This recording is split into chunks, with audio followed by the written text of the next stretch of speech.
우리가 사복음서 말씀을 살피고 있는데 마태, 마가, 누가, 요한복음 사복음서입니다. 오늘 누가복음 마지막 마무리 시간이 되겠습니다.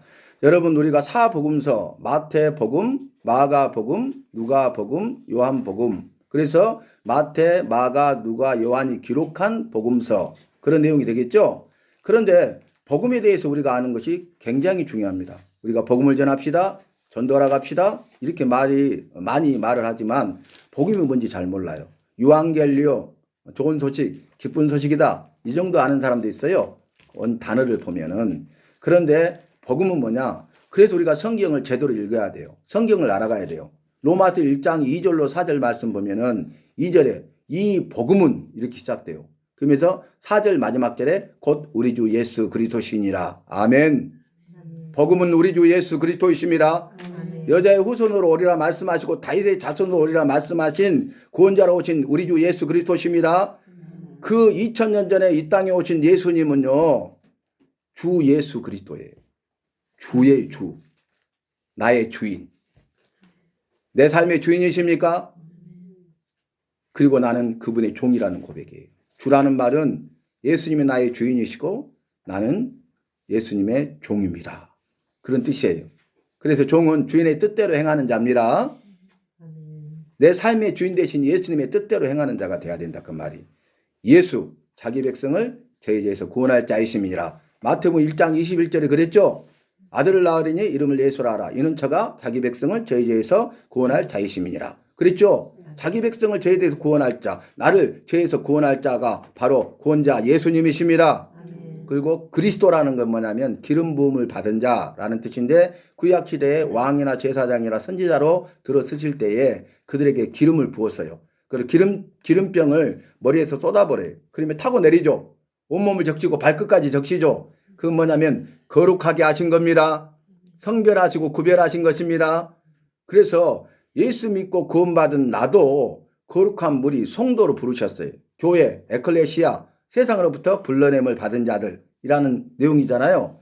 그래서 저와 여러분이 내가 예수 믿고 구원받은 백성이라면 여호와께서 나를 거룩하게 하셨으므로 성별되고 구별된 삶을 살아야 되겠습니다. 아멘. 세상과 구별돼야 됩니다. 아멘. 믿지 않는 자들과 구별된 삶을 살아야 됩니다. 아멘. 그래서 우리의 신앙이 중요한 거예요. 삶보다 먼저 우선순위가 신앙인 것이에요.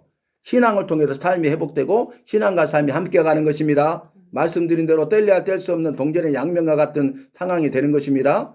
자, 그러면 그리스도는 왕, 제사장, 선지자 이렇게 했는데 우리 예수 그리스도는 어떤 분이냐? 왕이시되 영원한 왕, 만왕의 왕, 왕중왕이십니다. 그 다음에 예수님은 제사장은 제사의 직무를 행하는데 대제사장이 있고 제사장들이 있잖아요. 그런데 대제사장은 죽어요. 그러면 그 아들이 또 대제사장이 되죠, 이어서. 그런데 우리 예수님은 영원한 대제사장이십니다. 왜냐하면 성부, 성자, 성령 삼일체 여호와로 영원하신 분이니까 그래요. 영원조부터 영원까지 계세요. 나는 알파와 오메가라, 처음과 나중이라 말씀하셨습니다. 아멘. 그러니까 영원한 대제사장이세요. 그 다음에 선지자들은 여호와께로부터 말씀을 받아서 그 말씀을 하나도 가감하지 않냐고 그대로 백성들에게 전하는 사람이 선지자잖아요. 그죠? 말씀을 받아야 돼. 그런데 예수님은 삼일체 여호와이기 때문에 예수님의 말씀이 여호와의 말씀입니다. 여호와는 말씀이시라고 요한복음에 증거하고 있습니다. 그래서 우리가 우리 주 예수 그리스도를 고백해야 돼요. 우리 주 예수 그리스도가 되십니다. 그런데 여기서 머무르면 안 되고 나의 주 예수 그리스도가 돼야 돼요. 개인 구원. 우리 주 예수 그리스도로 오셨는데 그분이 나의 주 예수 그리스도이십니다. 나의 주 예수 그리스도가 되셔야 됩니다. 그래서 우리가 구원받은 백성의 삶을 살아갈 수 있다, 그 말이에요. 자, 그러면 누가복음 우리가 결론 부분, 요약 부분인데 예수님은 인자로 오신 우리 주 예수 그리스도이시다. 우리 주 예수 그리스도는 설명드렸죠. 복음입니다. 우리가 누가복음 지난번에 살폈는데 누가복음 2장 1절로 11절 말씀 보면 예수님이 이 땅에 오셔요. 그래서 뭐라고 하냐면 11절에 이렇게 말합니다. 오늘날 다윗의 동네에 구주가 나셨으니 곧 그리스도 주시니라 그랬어요. 근데 그 앞에 10절에서 목자들에게 내가 천사가 말하기를 목자들에게 말합니다. 내가 너희에게 큰 기쁨의 좋은 소식을 전하노라. 그래놓고 오늘날 다윗의 동네에 구주가 나셨으니 곧 그리스도 주시니라 그랬어요. 그러면 복음이 뭐냐면요, 큰 기쁨의 좋은 소식입니다. 아멘. 유앙겔리온 좋은 소식 정도가 아니에요. 이 복음 예수님이 오신 것은요 큰 기쁨의 좋은 소식이에요. 여러분 죽은 사람이 살 수 있다면 이보다 더 크고 기쁘고 즐거운 소식이 어디가 있겠어요? 아니 내가 살 수 있다고요? 그런데 죽은 자를 살리시고 다시는 죽지 않고 영원히 살게 하십니다. 큰 기쁨의 좋은 소식입니다. 이보다 더 크고 기쁘고 좋은 소식은 없습니다. 예수님이 그렇게 오셨다고. 우리를 위해서, 나를 위해서, 죄인된 나를 위해서, 나를 사랑하셔서 그 구원의 약속을 이루시고 구원의 은혜를 주심으로 내 안에 구원의 역사가 이루어지고 구원받게 하셔서 구원받은 백성의 삶을 살게 하신 것이에요. 그래서 이게 중요하고 예수님은 인자로 오신 우리 주 예수 그리스도다 그랬어요. 인자는 뭐냐면 사람의 아들. 나사렛 목수의 아들로 오셨잖아요. 사람의 아들, 인자. 그래서 예수님이 스스로 자기를 인자는 섬김을 받으려 함이 아니라 도리어 섬기려 하고 내 목숨을 많은 사람의 대속물로 주러 왔다. 이렇게 말씀하셨죠. 예수님께서 스스로 자기 자신을 인자라고 그랬어요. 인자.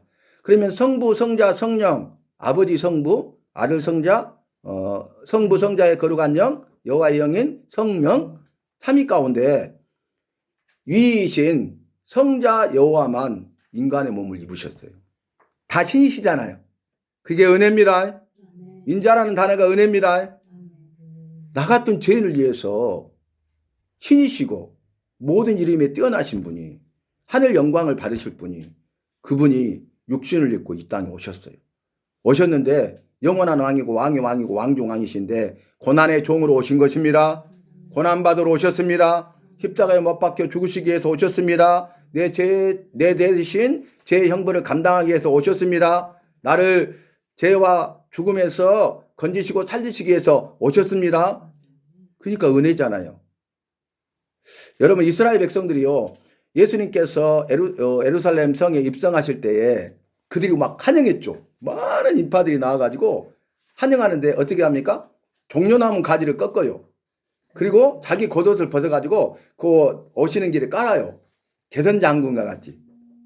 그러니까 그들의 환영이 어느 정도인지 알겠죠. 그러면서 뭐라고 하냐면 호산나 호산나 주의 이름으로 오시는 이여 호산나 다윗의 자손이여 호산나 호산나 하면서 막 맞이하는 거예요. 그런데 우리가 호산나 호산나 왕의 왕께 영광을 막 하잖아요. 근데 호산나라는 의미를 알고 하는 것이 중요해요. 호산나는 뭐냐면 이제 우리를 구원하소서 그 말이에요. 이제 우리를 구원하소서. 그래서 호산나 호산나 찬송하리로다 주의 이름으로 오시는 이여 호산나 호산나 그들이 계속 반복한 것이 호산나예요. 이제 우리를 구원하소서. 이제 우리를 구원하실 분이 오셨습니다. 그러니까 그들의 기대는 뭐예요? 이제 우리를 구원하실 분이 오셨다는 거야. 이제 우리를 구원할 거라는 거예요. 근데 그들이 폭도로 바뀌죠. 예수를 십자가에 못 박아라. 갑자기 바뀌죠. 그게 뭔지 아십니까? 이제 우리를 구원하소서. 그게 뭔지 아십니까? 압제로부터 우리를 해방시켜 달라는 거예요.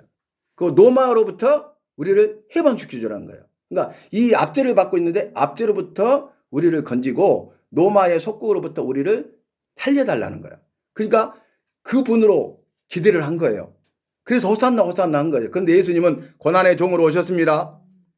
그 고난의 종으로 오신 건 뭐냐면은 압제가 아니라 죄로부터 나를 건지시고 사망으로부터 살리기 위해서 오셨습니다. 예수님 오시면 다르잖아요. 근데 그들은 이해하지 못한 거야. 이 압제로부터 노마의 속국으로부터 우리를 이제 구원할 자가 오셨다. 우리를 해방시킬 왕으로 오셨다. 이렇게 생각한 거예요. 그래서 내 생각과 내 뜻대로 되는 것이 아니에요. 내 지혜로 되는 것이 아니에요. 이들은 잘못된 믿음을 가지고 있었습니다. 내 믿음이 잘못된 믿음이어서는 안 된다는 것입니다. 바른 믿음이어야 됩니다. 우리가 예수 믿는다고 하면서도 말씀을 알지 못하면 잘못된 믿음을 가지고 살아가요. 근데 그것도 알지 못하고 깨닫지 못하고 살아가는 거예요. 그러다가 말씀 같이 알아가잖아요. 그러면 가면 벗어요. 뭐라고 하는지 아십니까? 목사님, 제가 정말 믿음 생활 잘하고 오늘이라도 주님이 부르시면 천국 갈 자신 있습니까? 그러면 예! 그랬는데요. 제가 얼마나 착각하고 살았고 얼마나 교만한지 깨달았어요. 주님 죄송해요. 목사님 죄송해요. 이게 은혜입니다. 자기 자신을 알아가는 것이. 오직 주의 은혜 아니고서는 안 되는 것이에요. 우리의 힘과 능력과 지혜로 되는 것이 아니고 우리의 행위로 되는 것도 아니고 우리의 업적이나 공로로 되는 것도 아니에요. 은혜는 받을 자격이 없다고요. 내가 조건 없이 네가 이렇게 하면 이렇게 해줄게가 아니라 조건 없이 나를 사랑해 주셨습니다. 이게 전적인 은혜입니다. 은혜를 주시되 전적인 은혜를 주셨어. 이것은요 수나 양으로 한정할 수 없는 한량없는 은혜, 한량없는 은혜. 그 은혜를 나에게 베풀어 주셨습니다. 그 한량없는 은혜를 주시기 위해서 이 시간에 이곳에 우리를 부르신 거예요. 이 시간에 이곳에 나를 부르신 거예요. 여러분 여호와를 사랑하시고 여호와의 말씀을 사모하시기 바랍니다. 여호와를 만나세요. 여호와의 말씀에 붙들린 바 되세요. 그래서 성경에서 바울은 말씀에 맨 바 돼요. 말씀에 붙들린 바 돼요. 그리고 어떻게 합니까? 이제 말씀의 종으로 살아가잖아요. 저와 여러분도 말씀에 붙들리고 맨바된 말씀이 나를 강권하시는도다 고백하셔서 말씀의 인도함을 받을 수 있기를 바랍니다. 말씀의 인도함을 따라가는 것이 의의 길이요 진리의 길이요 구원의 길이요 생명길이요 천국길이요 영생복의 길입니다. 다른 길은 없습니다. 예수님을 따라가야 됩니다. 그래서 우리가 이 말씀 자체를 알아가는 게 중요하다는 것이요. 인자라는 단어만 봐도 너무 감사가 되고 감동이 되고 감격이 되어서 정말 그 은혜에 감사해서 울 수 있어야 돼. 그래야 그 신앙이 정상인 거야. 근데 아무렇지도 않는 거. 무감각해지고 하인맞은 양심이 되고 내 의를 드러내고 내가 할 수 있다고 착각하고 나보다 더 잘하는 사람 없다고 교만하고 그것을 말씀에 비춰보잖아요. 내 모습이 그대로 정나하게 드러나는 거예요. 그러니까 나를 아는 거죠. 말씀의 거울에 비춰보시기를 바랍니다. 말씀의 은혜가 임해야 돼요. 두 번째는 예수님의 성육신을 우리가 알아야 돼요. 성육신은 뭡니까? 그 여호와이신 그분이 육신, 인간의 몸을 입고 이 땅에 오셨어요. 인카네이션, 성육신, 2000년 전에. 그런데 그 일을 성탄, 거룩한 탄생이라고 그러죠. 우리가 성탄절 지키죠. 그러지 않습니까? 근데 여기서 중요한 게 뭔지 아십니까? 성육신, 인간의 몸을 입고 이 땅에 오셨어요. 그분이. 그래서 그 예수님이 이 천지 만물을 지으실 뿐만 아니라 2000년 전에 이 땅에 오셔서 우리를 구원하셔서 다시 회복시키기 위해서 구원자로 오심으로 말미암아서 여전히 그분이 역사의 주관자시고 역사의 주인공이십니다. 아멘.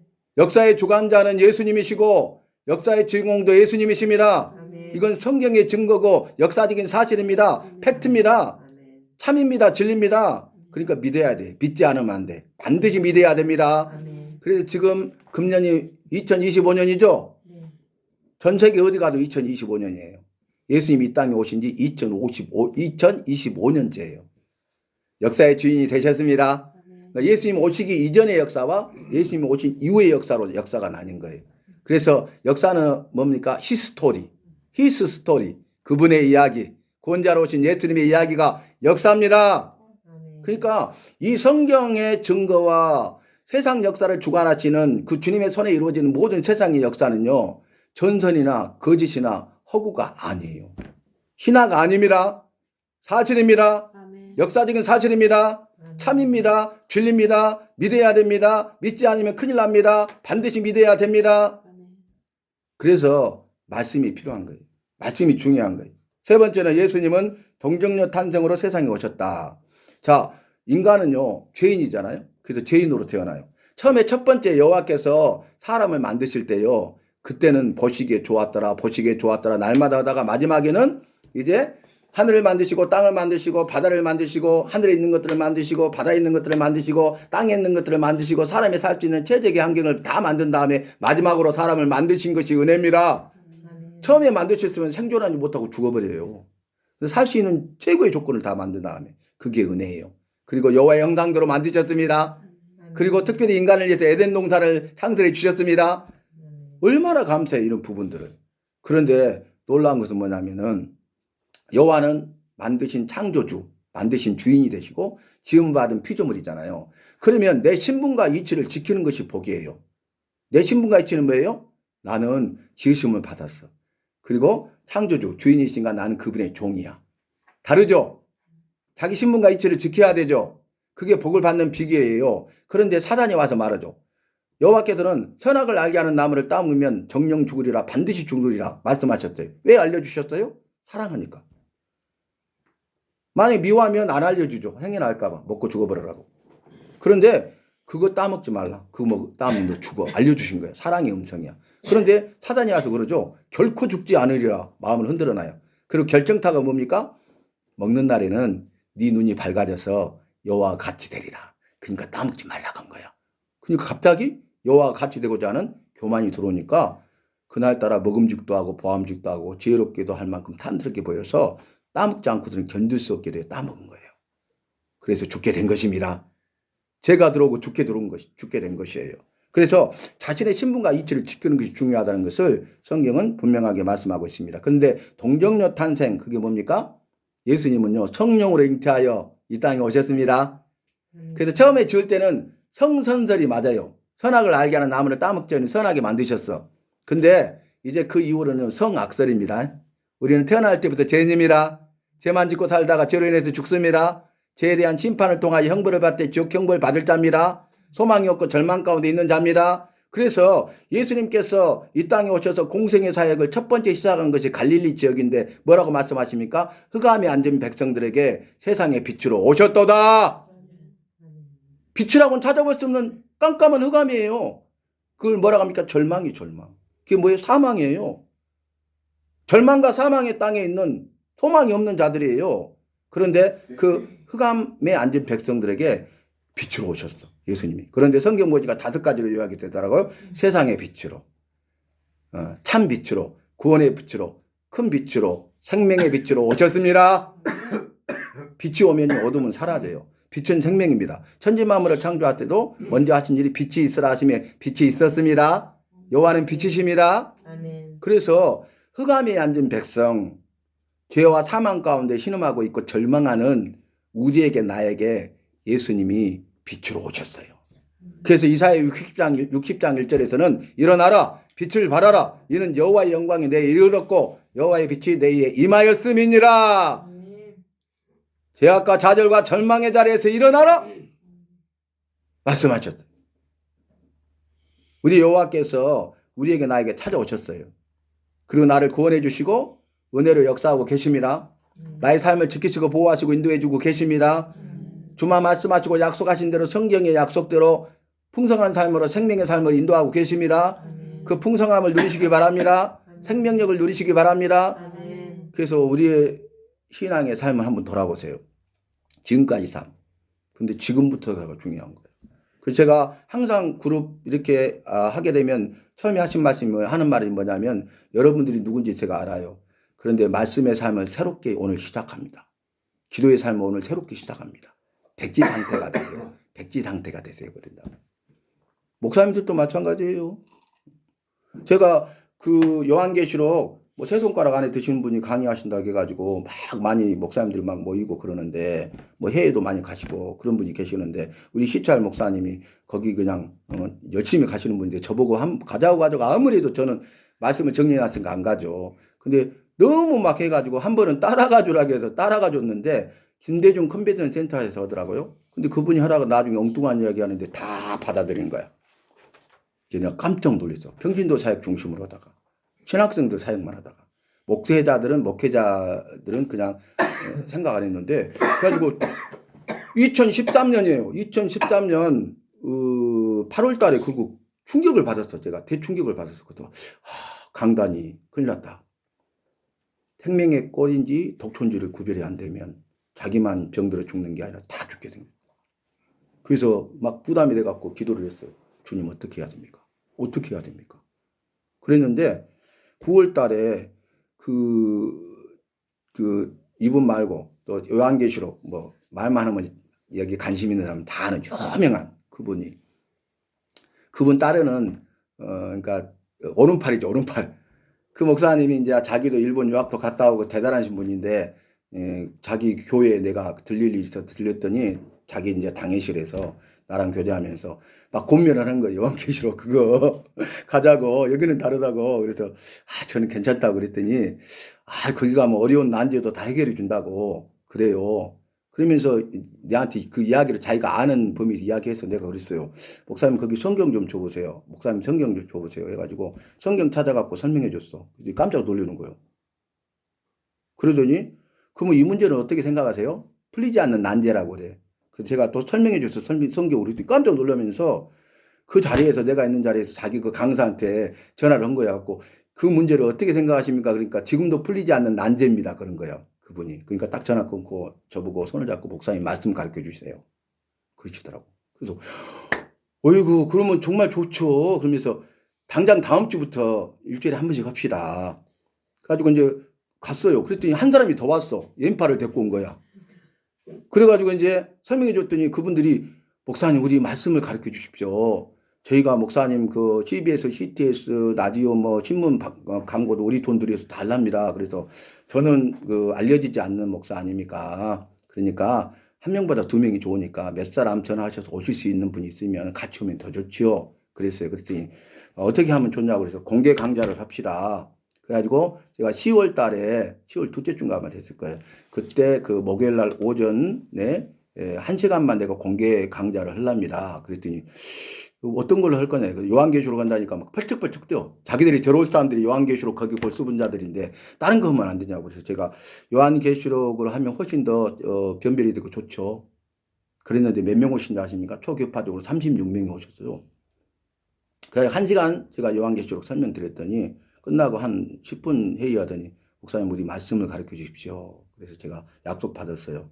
목요일 날 일정 다 조정하셔갖고 오전 10시부터 오후 3시까지 오실 수 있다고 합의가 되면 제가 하겠습니다. 해가지고 주님이 그렇게 일하시고 역사하셔요. 할렐루야 합니까? 아멘. 그러면서 더 본격적으로 이렇게 사역자들 이 사역을 주님이 하도록 길을 열어주셨어요. 제가 이 말씀을 드린 건 뭐냐면은 여러분 살아있는 말씀이 우리 안에 있어야 됩니다. 아멘. 생명의 말씀, 진리의 말씀, 능력의 말씀이기 때문에 그렇습니다. 아멘. 말씀이 나를 살립니다. 아멘. 나를 살리는 것은 말씀입니다. 아멘. 생명의 말씀이기 때문에 그렇습니다. 아멘. 그래서 우리가 살아가면서 우리가 믿고 의지하고 맡겨야 될 것이 무엇인가를 분명히 알아야 된다 그 말이에요.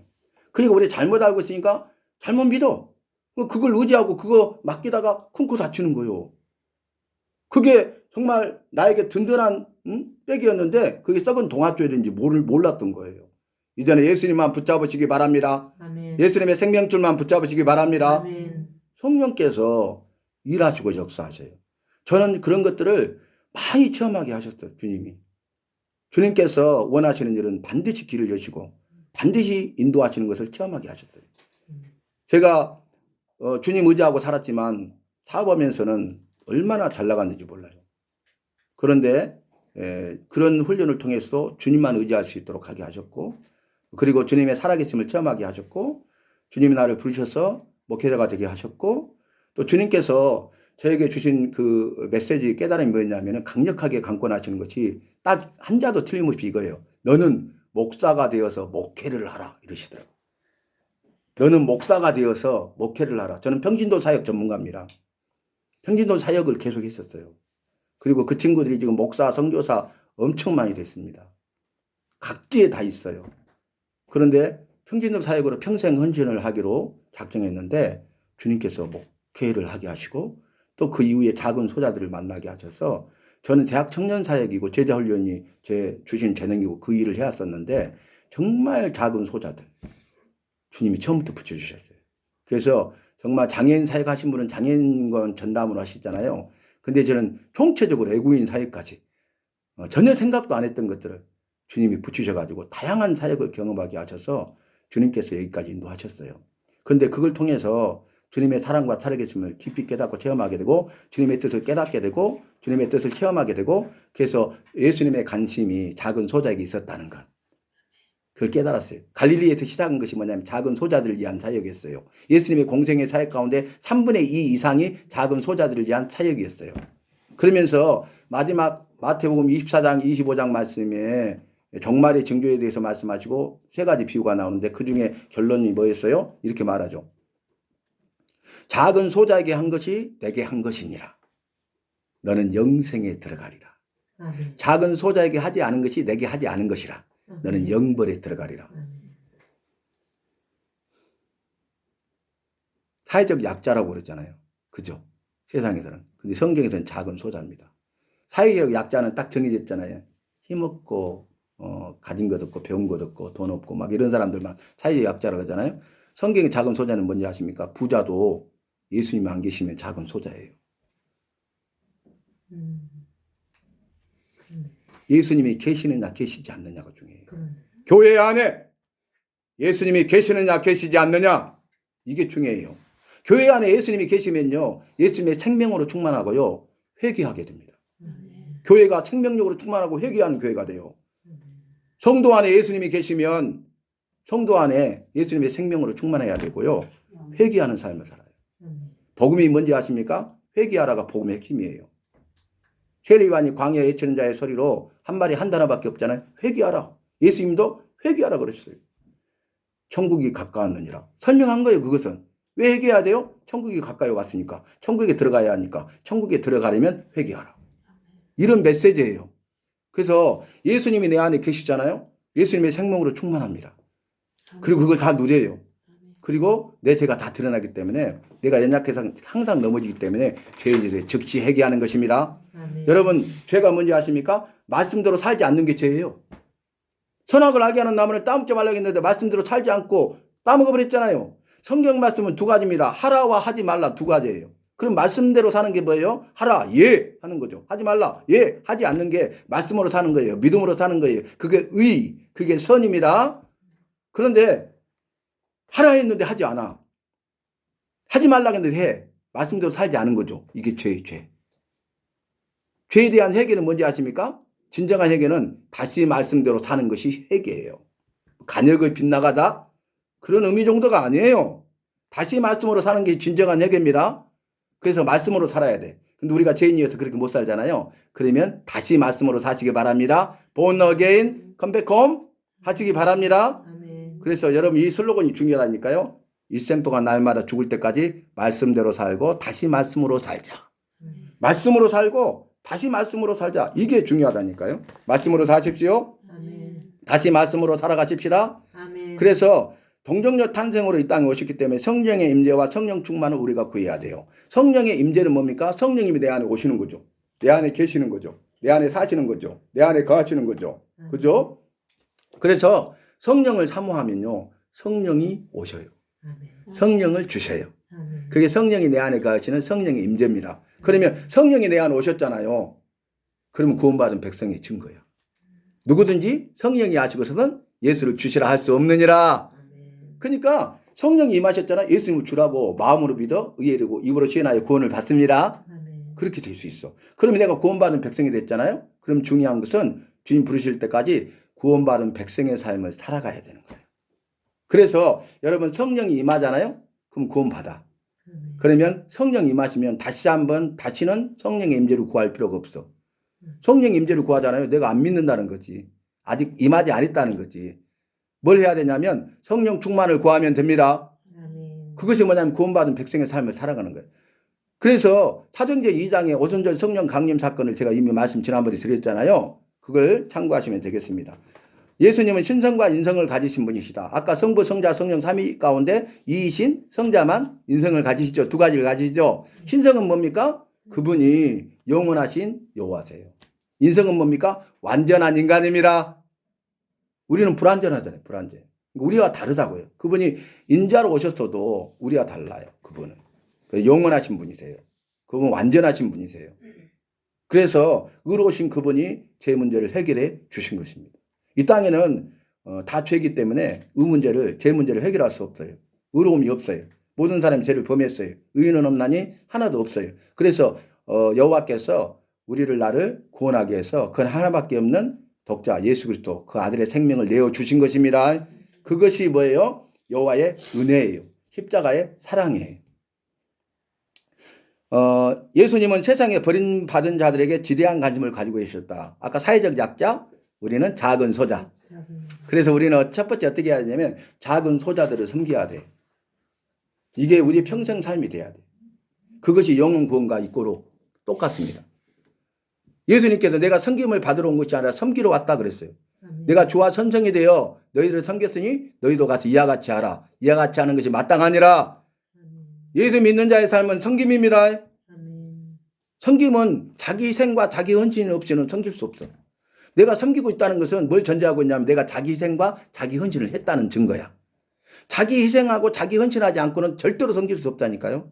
먼저 자기 희생과 자기 헌신이 주어져야 우리가 섬김의 삶을 살 수 있어요. 예수님이 섬김의 삶을 살았던 것처럼 우리도 예수님이 행하셨던 일을 행해야 되기 때문에 섬김의 삶을 살아야 돼요. 근데 예수님께서 직접 섬김의 본을 보여주시되 자기 희생과 헌신을 보여주셨습니다. 자기 희생은 뭡니까? 자기 부인이에요. 자기를 부인하는 거예요. 그 다음에 자기 헌신은 뭡니까? 자기 십자가를 지는 거예요. 그래서 예수께서 제자에 대해서 말했죠. 아무든지 나를 따라오려거든 자기를 부인하고 자기 십자가를 지고 나를 따라야 된다는 거예요. 자기를 부인한 게 뭐예요? 자기 희생입니다. 자기 십자가를 지는 것이 자기 헌신입니다. 예수님께서 십자가에 못 박혀 죽으시기 전에 겟세마네 동산에서 땀방울이 핏방울이 되도록 간절히 기도했죠. 할 수 있거든 이 잔을 내게서 옮겨 주시옵소서. 죽지 않고 싶다 그 말이에요. 그러나 마지막에 뭐라 했습니까? 내 뜻대로 마옵시고 아버지의 뜻대로 되기를 원하나이다. 아멘. 그게 자기 희생입니다. 그리고 십자가에 못 박혀 죽으신 게 자기 헌신입니다. 최고의 섬김을 보여주셨습니다. 그래서 제자도가 뭔지 아세요? 자기를 부인하는 것. 자기 십자가를 져야 예수님을 따라가는 제자가 되는 거예요. 그걸 쉽게 말하면 자기를 희생하고 자기를 헌신하는 사람이 예수님의 제자예요. 이걸 레위기 말씀은 제사가 막 반복되고 헷갈린다 그럴 수 있는데 저랑 같이 말씀 핵심을 알면 말씀이 너무 재밌어요. 너무 쉬워요. 그런데 5대 제사 가운데 번제라는 제사가 있어요. 번제는 상번제, 항상 상자를 써서 항상 제사를 드려서 상번제라고 그러는데 번제는 모든 걸 다 태워서 여호와께 드리는 제사거든요. 그러면은 그 번제의 의미가 뭐냐면 자기 희생과 자기 헌신이에요. 구약과 신약이 합계 가요. 그러니까 자기 희생과 자기 헌신을 다짐하는 제사가 번제예요. 그것이 예수님의 제자가 되려면 자기 희생과 자기 헌신, 즉 자기를 부인하고 자기 십자가를 져야 돼. 이것이 섬김까지 갑니다. 그러니까 예배 이꼬르 구원 이꼬르 섬김입니다. 아까 그걸 그렇게 설명할 수 있다니까요. 예배와 구원과 섬김. 그럼 예배는 뭐가 있어야 돼요? 여호와 앞에서 여호와를 위하여 자기 희생과 헌신이 있어야 돼.